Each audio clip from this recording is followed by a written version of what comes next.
Dirty बम को लेकर बहुत बड़ी खबर सामने आ रही है। खबर यह है कि यूक्रेन पर रूस ने डर्टी बम के इस्तेमाल का आरोप लगाया था, जिसकी जांच यूएन की परमाणु निगरानी संस्था करेगी।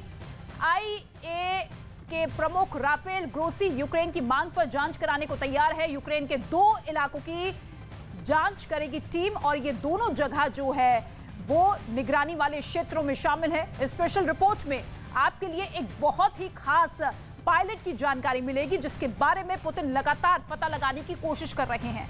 ज़ेलेंस्की ने उस पायलट को रंगे हाथों पकड़ा या वो अब भी कहीं छुपा हुआ है? इस रिपोर्ट को बहुत गौर से देखिएगा, क्योंकि इस रिपोर्ट में पुतिन का एक सीक्रेट भी मौजूद है।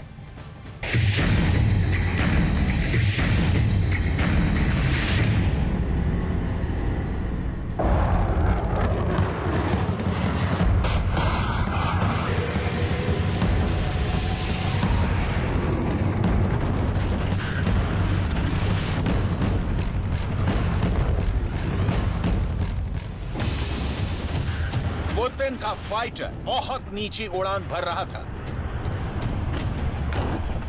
पायलट को यकीन था कि उसका कुछ नहीं बिगड़ेगा। यूक्रेन के आसमान से ऐसी बहुत कम तस्वीरें आती हैं। अगले 30 सेकंड दिल थामकर बैठकर इस वीडियो को बहुत गौर से देखिए।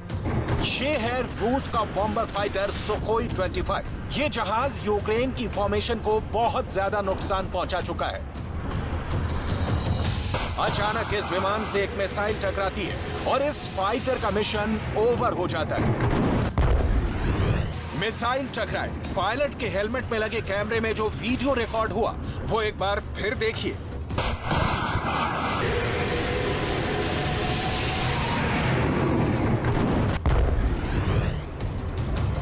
पायलट एजेक्ट करता है, यानी वो सीट समेत पैराशूट के जरिए विमान से बाहर आ जाता है। पायलट का एजेक्शन और फिर कुछ ही सेकंड बाद जमीन पर आराम से उतर जाता है। जमीन पर पायलट जब पैराशूट से नीचे आ रहा होता है, तब एक दूरी पर विमान को गिरते हुए और आग के गोले में तब्दील होते देखा जा सकता है। विमान पर मिसाइल लगने से लेकर पायलट के जमीन पर उतरने तक ये 10 सेकंड का वीडियो है। इसे एक बार फिर देखिए। पहले विमान से मिसाइल टकराती है, विमान गिरने लगता है और पायलट एजेक्ट करता है। फिर पायलट के हेलमेट वाले कैमरे में गिरता हुआ विमान रिकॉर्ड होता है। पायलट जब जमीन पर आता है तो वो पल भी उसके हेलमेट वाले कैमरे में बहुत अच्छी तरह रिकॉर्ड हुए हैं। जमीन पर पायलट, आगे पायलट ने क्या किया, वो कैसे बचा, पूरी बात बताएंगे। पहले एनिमेशन के जरिए देखिए आखिर हुआ क्या। रूस का सुखोई 25 काफी नीची उड़ान भर रहा था। तभी जंगलों के बीच तैनात यूक्रेन का एक फौजी अपनी स्टिंगर मिसाइल के साथ तैयार रहता है। वो इस मिसाइल को कंधे पर रखकर लॉन्च करता है और फिर स्टिंगर मिसाइल विमान से जा टकराती है। मिसाइल जैसे ही विमान से टकराई, पायलट को एजेक्ट करना पड़ता है, क्योंकि विमान आउट ऑफ कंट्रोल हो जाता है। विमान दूर जाकर गिर जाता है, जबकि इस दौरान पायलट वक्त पर पैराशूट की मदद से किसी तरह विमान से बाहर निकलने में कामयाब रहता है और उसकी जान बच जाती है। अब असली वीडियो देखिए। मिसाइल से टकराने से लेकर जमीन पर आने में पायलट को 10 सेकंड का वक्त लगता है। 10 सेकंड में ही विमान का पूरा गेम ओवर हो जाता है। रूस का पायलट जमीन पर गिरते ही झुक जाता है ताकि यूक्रेन की फौज से छुप सके। पायलट जानता है कि आसपास के जंगलों में ही यूक्रेन की फौज तैनात है और वो उसे पकड़ने की पूरी कोशिश करेगी। फिर रूस का पायलट ऊपर उठकर देखता है कि यूक्रेन की फौज कहां-कहां हो सकती है, ताकि वो सुरक्षित जगह जाकर जान बचा सके। देखा जाए तो रूस का फोकस अब भी यूक्रेन के मिलिट्री टारगेट पर है और वो अब सुखोई 25 की खूबी और इसकी बमबारी वाली टैक्टिक्स को समझ सकते हैं। रूस का सुखोई 25 लो लेवल बॉम्बर है, जो ज्यादातर ग्राउंड ट्रूप को सपोर्ट करने के लिए मिशन को अंजाम देता है। यही वजह है कि ये एयर डिफेंस सिस्टम का टारगेट भी आराम से बन जाता है। देखिए ये विमान कैसे अपने टारगेट पर रॉकेट से हमला कर रहा है। यही वजह है कि नाटो की फौज इसे फ्लाइंग टैंक भी कहती है, लेकिन इस फ्लाइंग टैंक के साथ सुखोई 34 जैसे विमान भी आसान निशाना बन रहे हैं। ऐसा ज़ेलेंस्की का दावा है कि वो रूस के 270 जहाज और हेलीकॉप्टर इस युद्ध में मार गिरा चुके हैं, लेकिन रूस की तरफ से ऐसे आंकड़े जारी नहीं किए गए हैं जो इस दावे पर मोहर लगा सके। रूस को अभी तक जो नुकसान हुए हैं उसमें हर तरह के विमान हैं, इनमें फाइटर जेट भी हैं और अटैक हेलीकॉप्टर भी और ड्रोन भी हैं। विमानों में सुखोई 24 से लेकर सुखोई 25 और सुखोई 27 विमान भी हैं, जबकि आधुनिक जेट्स में सुखोई 30 से लेकर सुखोई 34 से लेकर सुखोई 35 विमान भी हैं। हेलीकॉप्टर में रूस ने अपने पुराने Mi-35 से लेकर नए और बहुत आधुनिक कमोव 52 हेलीकॉप्टर्स का भी बहुत नुकसान उठाया है। ज़ेलेंस्की के पास रूस को नुकसान पहुंचाने वाले बड़े हथियार के बारे में सुनिए, जिसे लेकर रूस के पायलट भी दहशत में हैं और वो यूक्रेन पर जब नीची उड़ान भरते हैं तो हमेशा उनको मारे जाने का खतरा सताता है।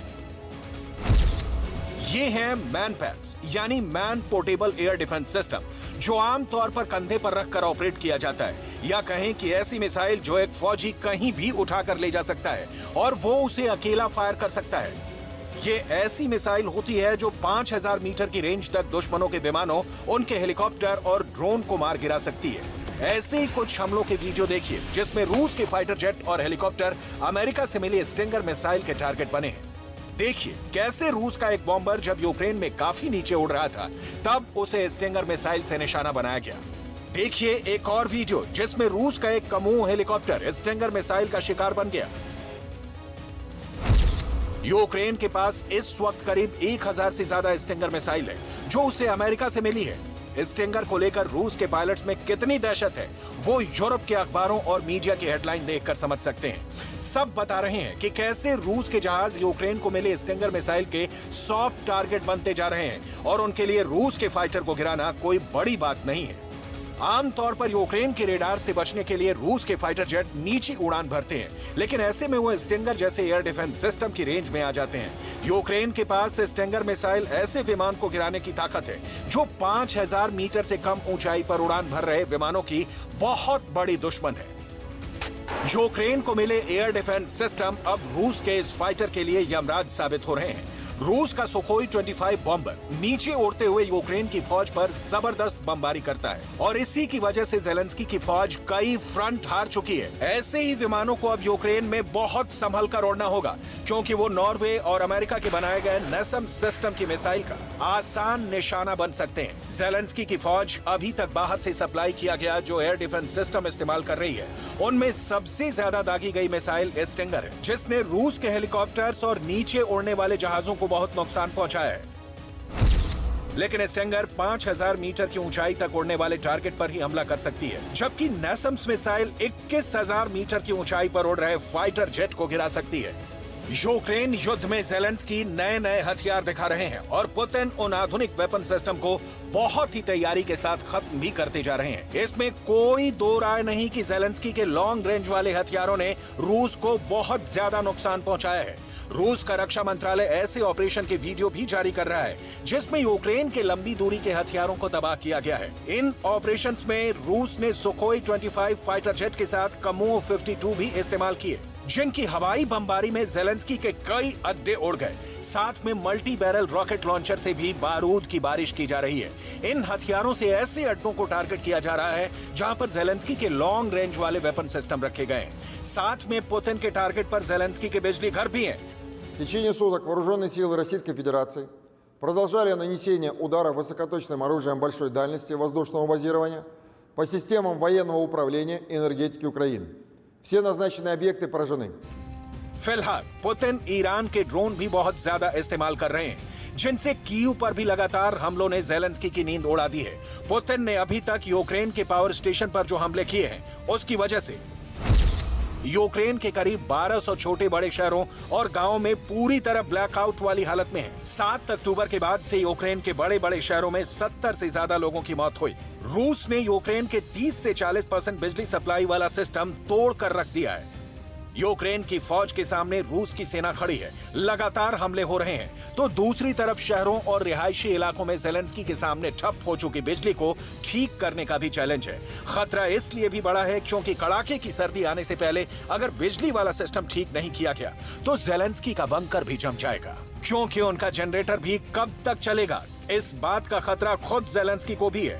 ड्रोन और मिसाइल के हमलों से बिजली ठप होने के बाद यूक्रेन के लोगों को कहा गया है कि वो सुबह 7 से 9 बजे तक और फिर शाम को 5 से रात 10 बजे तक बिजली उपकरणों का इस्तेमाल ना करें।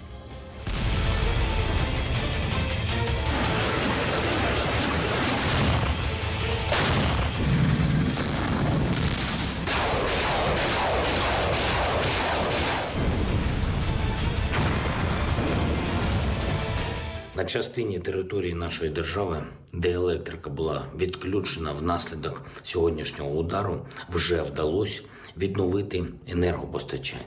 Частково в Одеській області, частково на Хмельницькій землі електрику вже повернули. Рівненщина більшості відновили, є позитивні звіти також з інших областей.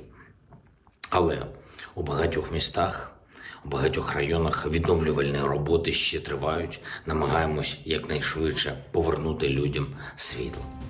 पुतिन ने एक बात ज़ेलेंस्की से क्लियर कर दी है, वो ये, चाहे उनको जितना नुकसान उठाना पड़े, वो पीछे नहीं हटेंगे।